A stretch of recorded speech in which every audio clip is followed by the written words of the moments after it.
போதுதான் அடுத்த இன்னும் ஒரு அதிர்ச்சியான தகவலை பார்க்க போகிறோம்.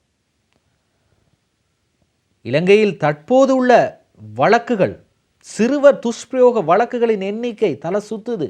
பார்க்கலாம் இன்றைய அத பத்திரிகையில். லமா அபயோஜன நடு விசிதாத் எத்தபாய் பாருங்க, இலங்கையில் சிறுவர் துஷ்பிரயோக வழக்குகள் 20,000. இது என்ன விண்வெளியில் வந்தால் இந்த துஷ்பிரயோகத்தை நடத்தியிருக்கிறாங்க? இல்லை, இலங்கையில் உள்ள இந்த 220 லட்சம் மக்களில் யாரோ ஒருவரால் நடத்தப்பட்ட இந்த சிறுவர் துஷ்பிரயோகம் தற்போது அந்த வழக்குகளின் எண்ணிக்கை பாருங்கள் இவ்வளவு தாண்டி இருக்கு.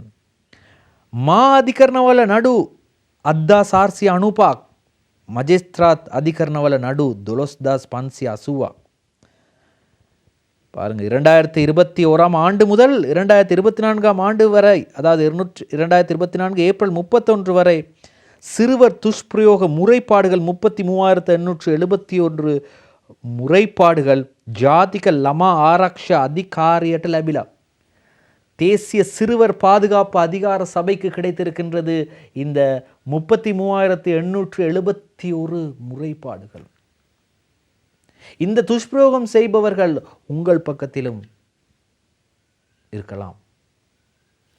உங்கள் குழந்தையை அவர்களிடம் இருந்து பாதுகாத்து கொள்ள வேண்டியது உங்களது பொறுப்பு.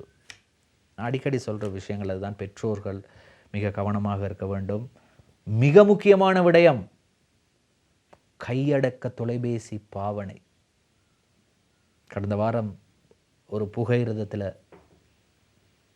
பயணிக்க வேண்டிய ஒரு வாய்ப்பு கிடைத்தது. 1 வயது குழந்தை தனது தாயின் மடியில் இருக்கின்றது. தந்தை செல்ஃபோனை வைத்து அந்த பிள்ளைக்கு கார்ட்டூனை காட்டி கொண்டு வருகிறாரு. அப்போ தாய்க்கு ஒரு கால் ஒன்று வருது, தொலைபேசி அழைப்பு ஒன்று வருது. அவங்க அந்த ஃபோனை எடுத்து ஹலோ யார் பேசுகிறீங்கன்னு சகோதர மொழியில் பேசுகிறாங்க. இந்த பிள்ளை வாங்கி ஆவூ அப்படிங்க, 1 வயது பிள்ளை. அதுக்கு பிறகு மீண்டும் அந்த கார்ட்டூனை போட சொல்லுது. அதான் ஆரம்பம். பழக்காதீங்க. கார்ட்டூன் பார்த்தா பிள்ளை அமைதியாக இருக்கும். கார்ட்டூன் பார்த்தா பிள்ளைய கார்ட்டூனை போட்டுவிட்டு எங்களுடைய வேலைகளை பார்க்கலாம். இதெல்லாம் வேணாம், குறைத்து கொள்ளுங்கள். ஒரு நண்பனா, ஒரு சகோதரனா உங்களிடம் கேட்கிறேன்.